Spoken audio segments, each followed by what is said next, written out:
लग्नाचे दागिने म्हणजे श्रीमंत पेशवाई दागिने, नाशिकचे सुप्रसिद्ध सराफ मयूर अलंकार सराफ।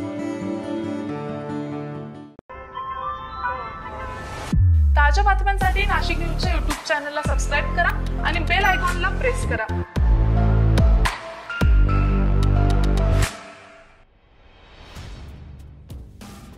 नाशिकमध्ये मराठा आरक्षणाच्या मागणीसाठी मराठा आंदोलक मनोज जरांगेंनी राज्यभरात काढलेल्या शांतता रॅलीचा समारोप झाला। या शांतता रॅलीच्या समारोपाच्या भाषणात जरांगेंनी उपमुख्यमंत्री देवेंद्र फडणवीस आणि ओबीसी नेते छगन भुजबळ यांच्यावर टीकास्त्र सोडले। त्यामुळे जरांगेंची ही शांतता रॅलीच्या समारोपाची सभा चांगलीच गाजली आहे।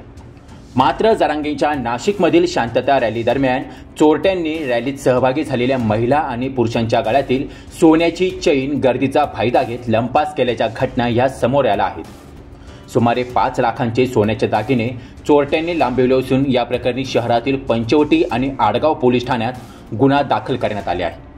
याबाबत अधिक माहिती अशी की जरांगेच्या शांतता रॅलीत ज्ञानेश्वर कारभारी शिंदे हे त्यांच्या सहकारी मित्रांसह आले असता त्यांच्या गळ्यातील सोन्याची 4.5 तोळ्याची 90,000 रुपयांची चैन गर्दीमध्ये अज्ञात चोरट्यांनी लंपास केली आहे।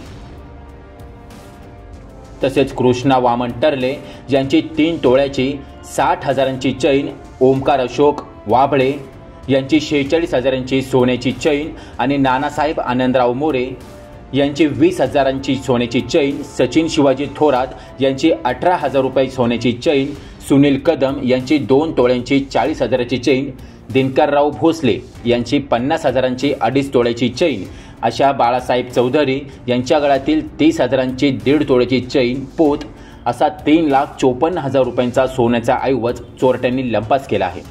या प्रकरणी आडगाव पोलीस ठाण्यात गुन्हा दाखल करण्यात आला आहे। तसेच केशव ढोली यांची 30,000ची सोन्याची चैन, सौरभ महाले यांची 60,000ची सोन्याची चैन तर सीमा पिंगळे यांची 60,000 रुपयांची सोन्याचे मंगळसूत्र देखील लंपास झाले आहे।